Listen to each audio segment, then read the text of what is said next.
Give it up, and you are in the capable hands of our co-CEO. All right, everyone can hear me? Okay, good. I'm really excited for this panel. This has been a work in progress. Kind of starting with last year, we brought Jared from $4. For those of you who were here that you would remember, we have done a ton of work with him ever since. We love that organization, support that organization, and can't sing their praises more.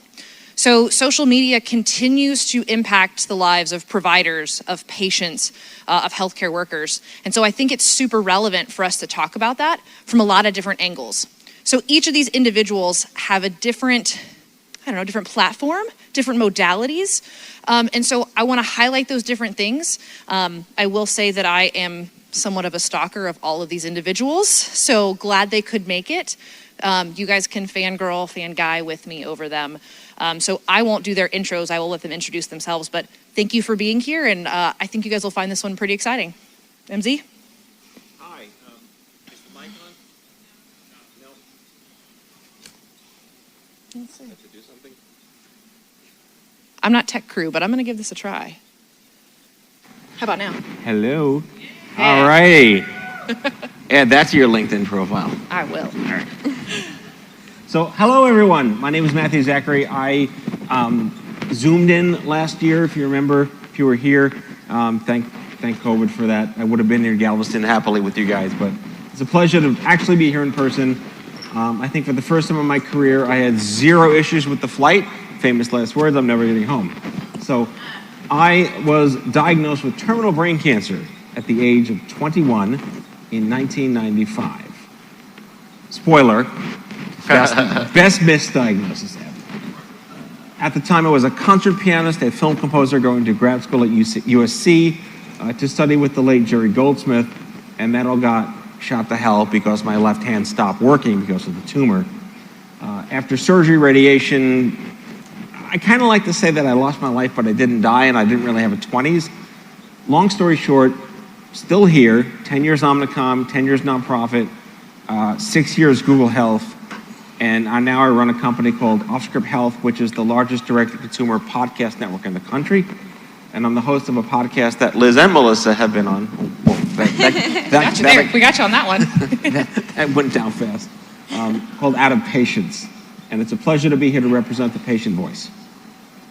Jess? Is this on? Yep, my name is Jessica Spangler. I am a clinical emergency medicine pharmacist by trade, but my business / side alternate life personality is I'm ECOMMJESS on social media. So my main kind of education piece is personal finance. When I was getting ready to go into residency, COVID was just getting started. We were circulating through ICUs, the emergency department, and we were having conversations over and over and over again. So patients that weren't on a ventilator behind the glass were saying things like, if I survive this, it's gonna financially ruin me. How am I ever gonna afford to pay for any of this care that I just received? And so that was one thing. And then exiting the room, I would then have a totally different financial conversation with the physicians where they would say things like, well, I just got into a fender bender this morning. What's gonna happen to my insurance rates if I report it? Or, I don't really know what a 401k is. Am I contributing to that? I have no idea. And so even though these are two completely different sides of the coin in terms of how they're able to deal with these financial hardships, what I learned was that nobody talks about money. Not the cardiac surgeon, not the patient, not the desk secretary, not me, not anybody. And I really felt that there was a need to have those conversations, and so I turned to social media to kind of bring that conversation into the hands of the patient so that they can then be their own advocates for their own health. Great. Brad?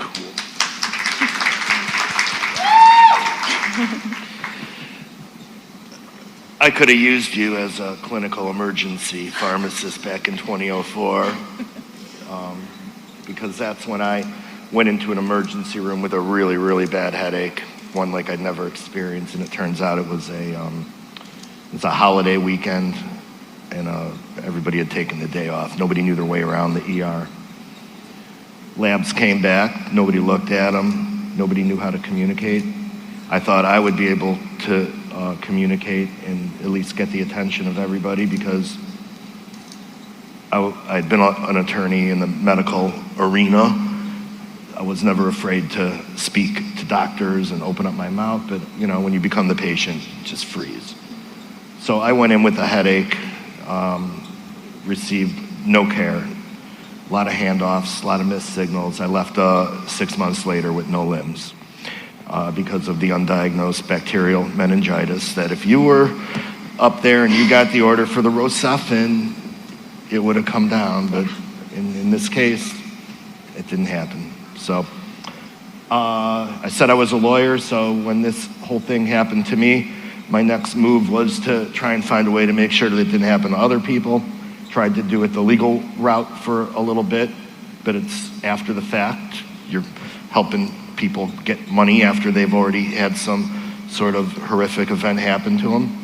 And I discovered independent patient advocacy and all the good folks across the country that I wish I had in my corner in the ER back in 2004 because I know it would have made a difference. So my mission right now through my foundation, nonprofit, Greater National Advocates, is to wake up the entire world and nation about the availability of independent patient advocates and make it easy for them to connect with one, but at the same time, try and convince people who don't yet know that they actually are advocates that could be working directly for patients and families to join the network and join the movement.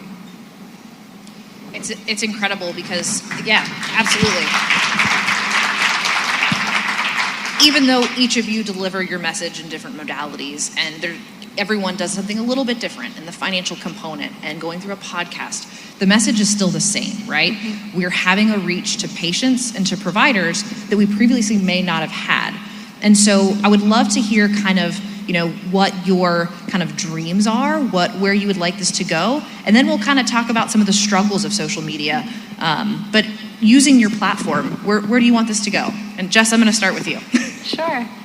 Yeah, so, my thought is that personal finance as a topic is something that is often, we don't talk about it, we don't learn about it in school. But as an idea, personal finance itself is truly not difficult. It's made to seem difficult due to a huge variety of systematic barriers that are intentionally put in place to keep certain groups of people out of the conversation. Women, Black and brown Americans, low and middle income families, they are intentionally left out.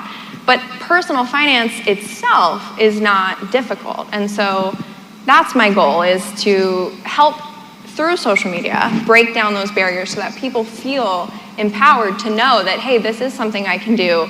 I can set up generational wealth for myself. I can break the mold and do something different and deliver that information in a way that hopefully is relatable and understandable and coming from another person, as opposed to kind of a corporate news entity or something. I want it to feel personal. I do love in your videos how you film yourself one way, then film the other way, like you're talking to yourself. I do talk to myself regularly. That is very relatable, yeah. So I get that. Brad, where do you see Greater National Advocates going, or what's next?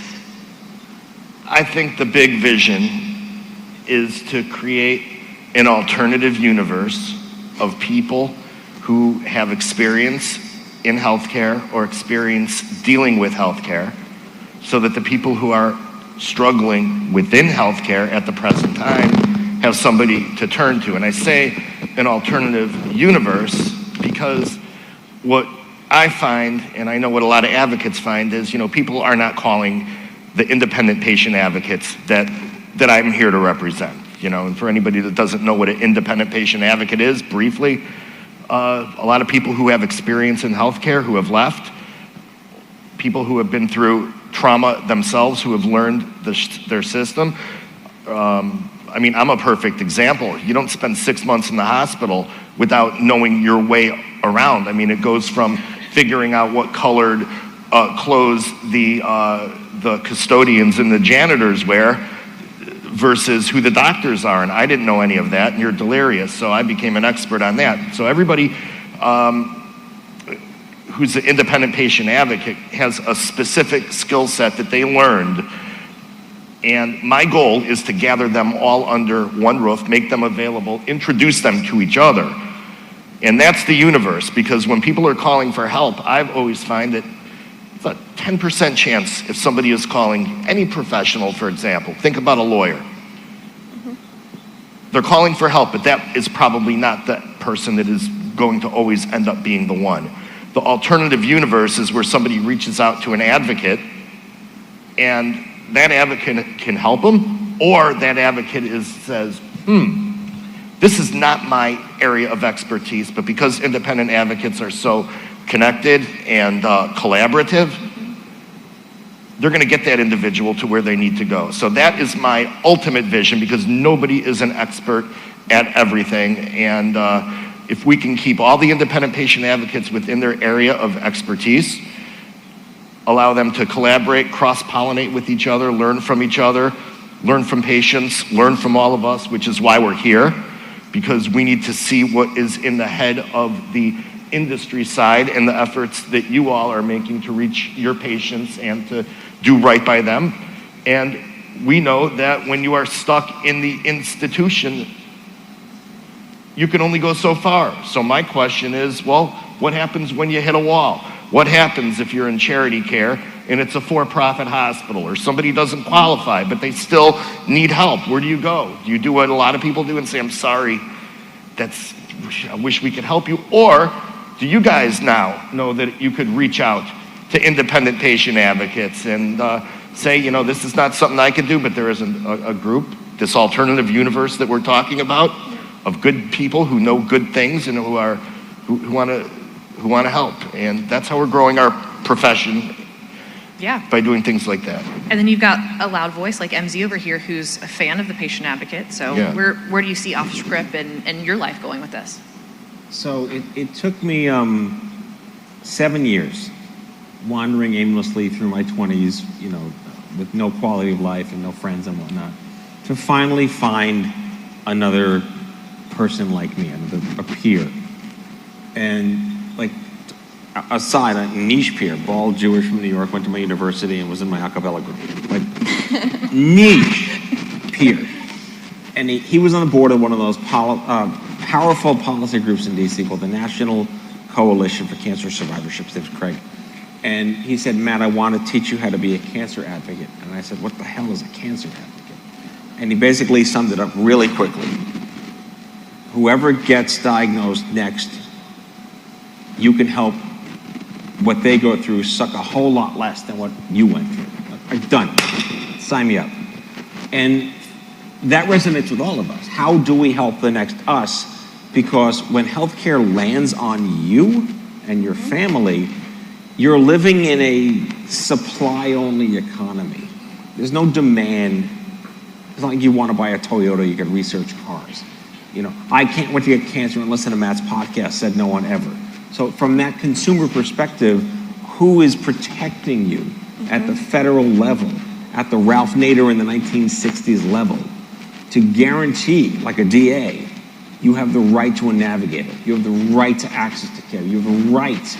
Where is that protection in place where you don't just happen to be lucky to know Brad, or happen to be lucky that a Google search did the right thing for once? Where in, literally, I'm old enough to remember when there was no Google and things were differently better. So from that perspective, my hill to die on it, where I think we're amplifying national voices and is elevating the platform of entitlement, which is a difficult word to define sometimes, that every consumer in this country that lands inside healthcare is protected from shenanigans. Fair point. So getting there, right? Like, obviously these are where we want to go. These are dreams. These are things that we need to overcome. But there are barriers, right? We wouldn't have these types of events and talk about these things if there weren't barriers. And so can you guys touch on some of the things that may have been a challenge for you or current challenges you face? I would go beyond the social media of they don't like the way you look or they don't like your voice. But just touch on some of those. Brad, I'll go with you first. I'd say the biggest challenge is nomenclature, which is why we have put the word independent in front of patient or healthcare advocate. And that's also why we're here, because we need to draw the distinction, and that's why we appreciate being invited and sharing the stage, because we just think that it is so important. I believe that a lot of the people who are working for the institutions right now, you guys are the independent patient advocates of the future. So the biggest challenge is nomenclature and breaking through. I know that we are on track to be able to, awareness is easy, okay? I think awareness is easy. But filling the void and making sure that there are actual advocates on the ground in the underserved areas is holding us back on going forward with national promotion efforts right now. So, you know, the mission statement of Greater National Advocates, for example, is to wake up the nation to the life-saving benefits of independent patient advocacy and steer them to gnanow.org, where they can quickly and confidently connect with one. Boom, nailed it. Good job, good job. But we've shifted our mission because we need more advocates. So that's my my plea. I mean, and it's not just Greater National Advocates. There is a newly formed coalition called the Coalition of Healthcare Advocacy Organizations. And you asked, what's the biggest challenge? One of the biggest challenges is, number one, nomenclature, which goes hand in hand with the fact that a lot of organizations, just like in every other industry, do things on their own, think that it's their idea, they're going to perfect it without realizing that there might be somebody 500 miles away that is also doing the same exact thing, and they think they invented it, so they don't want to share.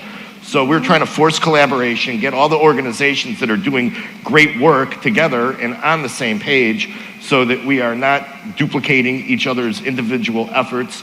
We are concentrating on our strengths as an organization. We are then transferring all of that information to the members of our organizations that are now part of a coalition.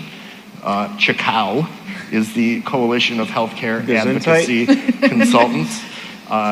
CHACOW.org. CHACOW.org. Sorry about that. So you would say partnership is pretty important, huh? Partnership is really important. And, you know, look, I understand that when people start up on their own, no matter what they're doing, you know, you want to own what you're doing. But my God, the market that we're all after, we're talking about people that are not getting better on their own. So there's plenty to go around out there. Yeah. And a lot of talk about, you know, rising tides, floating all boats and things like that. I figure one of my jobs is to pull the anchors out of some of those boats and there you go. Yeah. Get them out of the harbor. MZ, what are some barriers you faced being in a listener modality there? I know you do talks and stuff like that, but what's any challenges or barriers you face there? Yeah, I always, like, history is a teacher, and being in advocacy since the early 2000s gives you a lot of perspective on how society and culture at large has come to understand its place and its power in consumer healthcare. And like before the internet, they were just mailing lists and old like paper and stamps and whatever.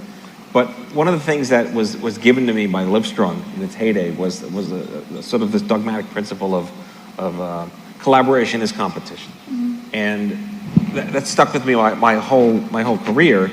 Is that good artists copy, great artists steal, but territoriality just ruins everything. Mm-hmm. And you can't control people's MOs and motives and what they want to do. It's turf wars, but it's about relevancy as less as is about, and your relevancy is your currency. What you do is irrelevant.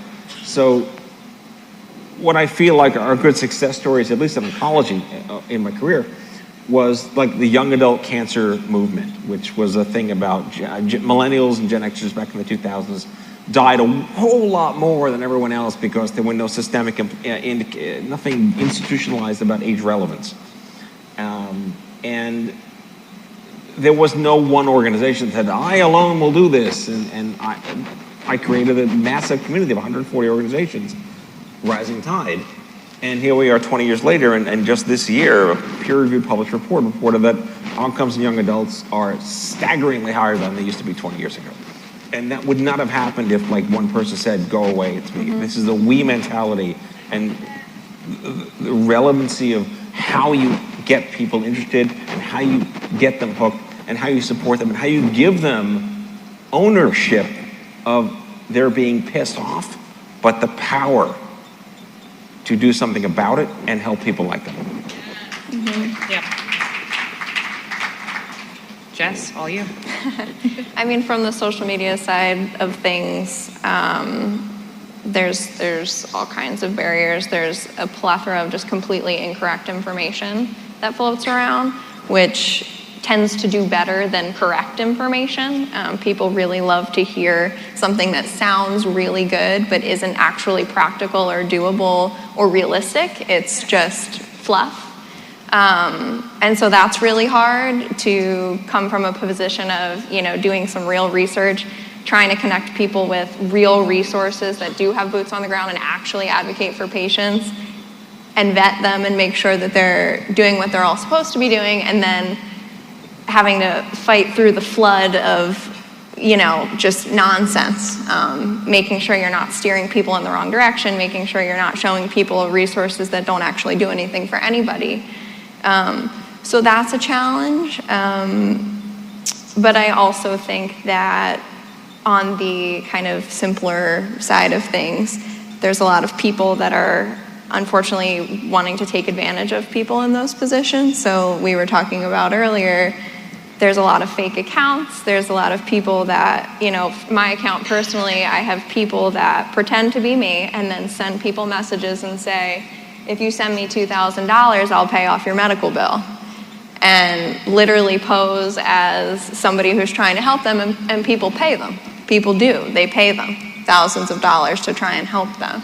So on a kind of broader scale, I want to figure out how to fight that. I mean, how do you fight the people that are acting like they're helping but truly are actually just hurting people? And that's a big issue in social media that I think anybody who's doing it regularly faces.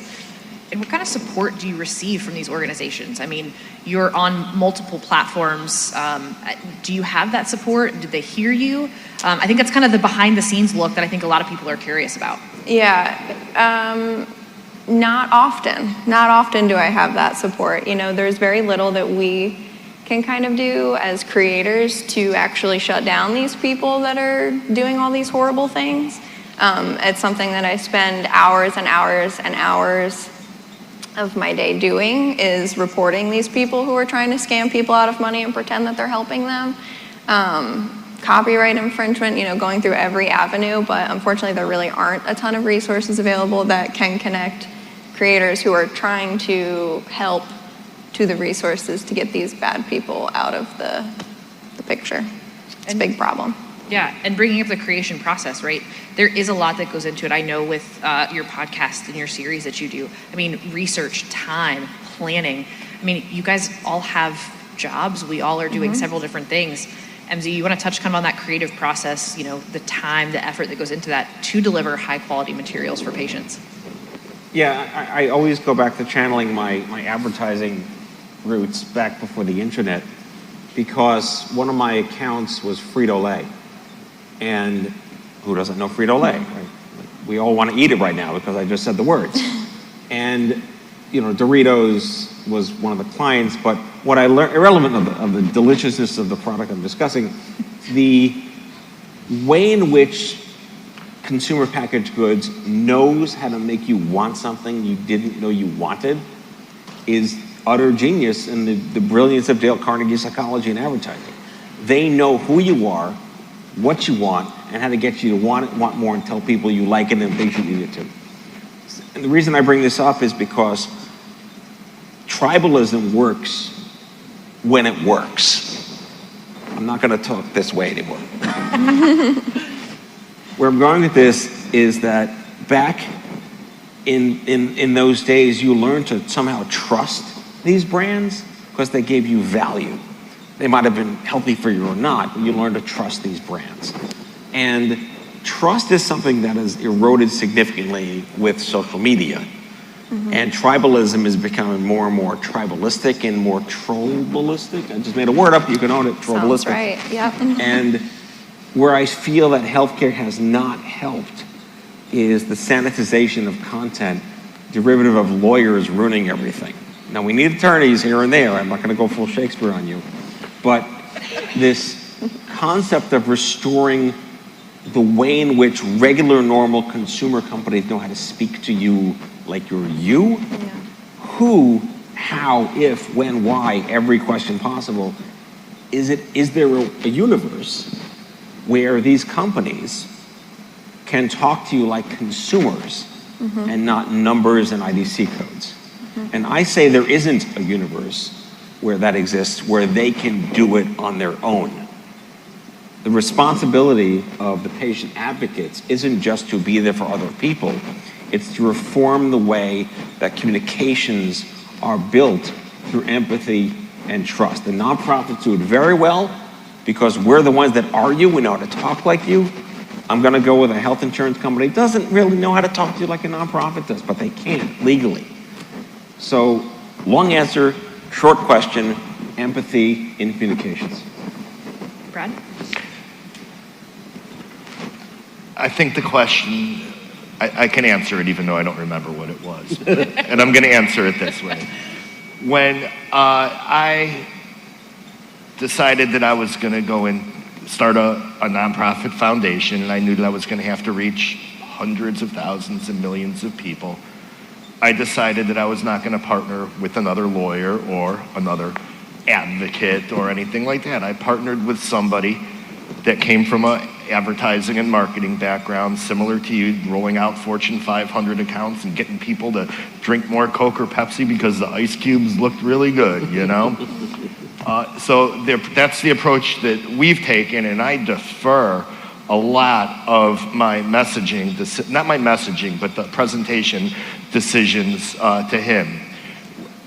From his point of view, less is more. And that has to be it, and I think it goes kind of against the grain of the, you know, in a profession when all we want to do is go out there and tell people and explain and explain and explain what we do.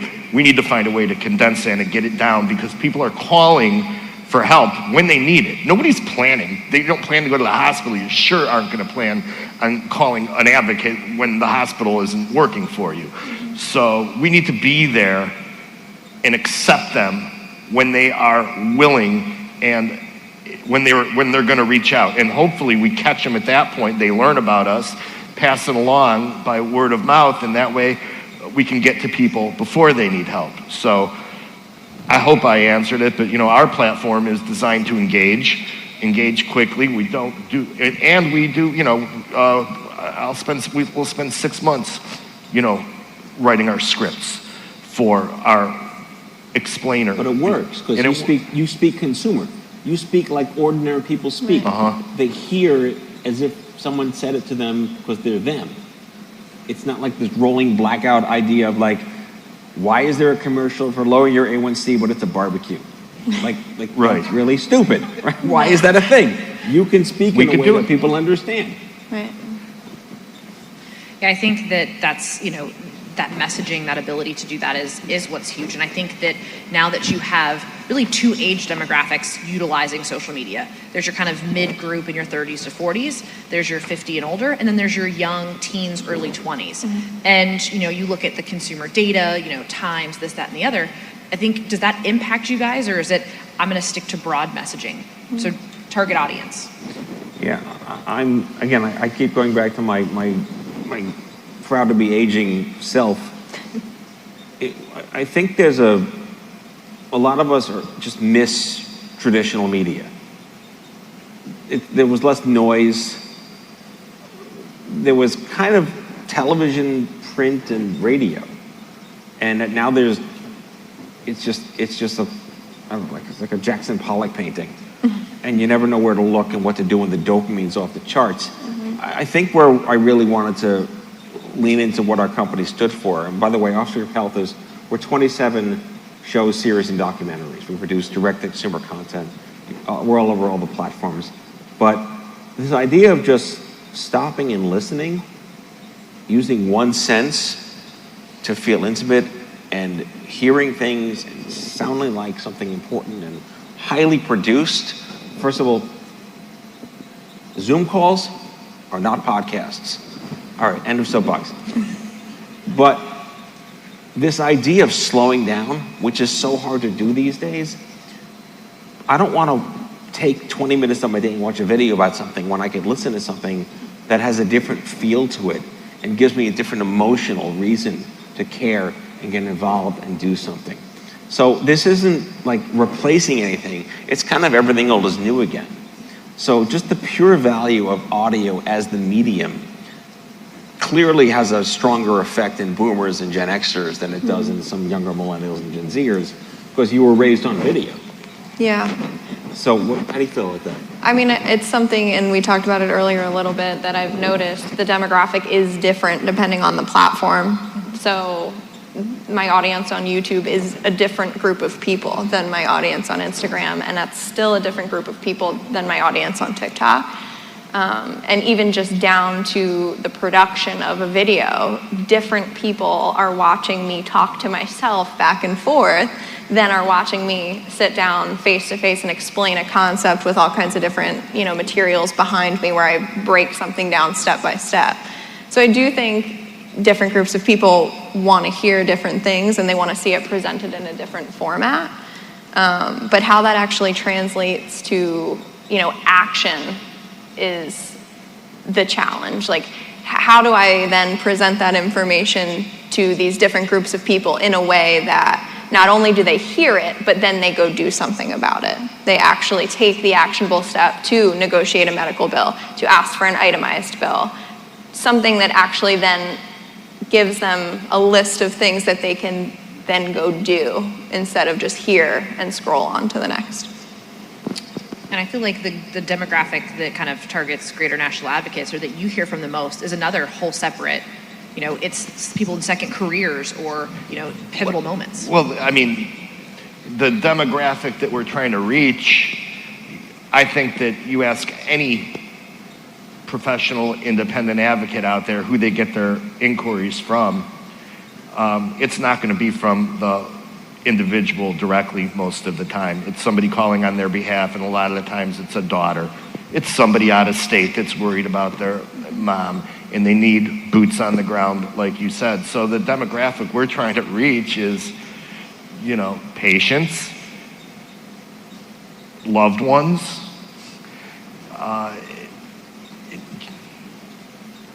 We're also trying to branch out, and we need to reach educational institutions and colleges and universities and make sure that people who are graduating in health professions and health-related fields know about independent patient advocacy and, know that it might even be a career option for them, a different path. So we're working on, there are so many audiences that we need to reach. But, GNA is a nonprofit, and I joke. That just means I put all my money into it and give it away. But that's, that's why we're all unified and we're trying to do things together. Cooperation, collaboration, competition, whatever. As long as it's open and honest and headed in the same direction, we'll work with anybody. I think one of the things that I've learned, one, watching all of you and your different methods here, and working with a great team like Somnu Media's. I know you guys have seen our media team running around. A quick little shout and clap for them. They've been phenomenal for us back there.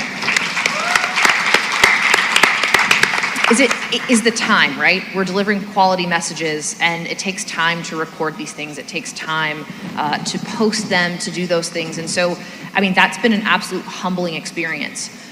We're trying to spread messages. We're trying to spread awareness, but the time to do that, right? We're all short on time. We've kind of mentioned that before. So looking towards the future, we've talked about big dreams and all that, but what happens now? What happens today? What can we do for a quick win, real time, to help patients? For me, I try to join every allergy Facebook group I can and always say, please go talk to your allergist. Do not give each other medical advice on here. You are not physicians. But what's a quick win? What can you change tomorrow?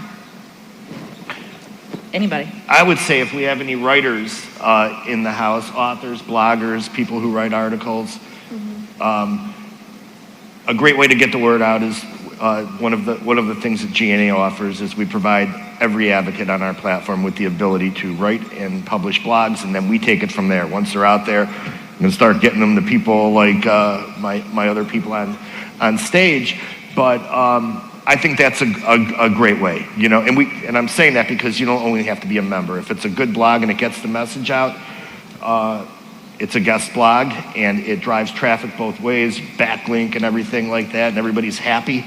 And we're creating harmony and connections and spreading the word. So if I got anything about, I mean, that's real specific. I'd say I'd like somebody to write about their experience from a pharmaceutical perspective and what they learned about independent patient advocacy, and let's make it go viral and then take it to the next level. There you go. Jess? My thought is share a video. Share a video. If you see something that you think might benefit somebody that you see, and even if you think everybody already knows it, even if you think that it's something that you already know or that a friend already knows, I can guarantee that there's somebody who doesn't know it. And just share it with somebody because you never know who it'll affect and who they might share it with that could really do something to change their life. Great. Rosie? Check your ego at the door. Call your representatives. And don't boo, vote. Yes. All right. There we go. Any questions for our panel? I will say that they will be at our reception tonight, our CVS reception. Hopefully you guys are open for some pictures and some intros, but they will be there as well. But we have time to take a few questions. Everyone starstruck? Is that what this is? Because I am. Alrighty, save it for the reception. We'll see them there. Thank you, everyone.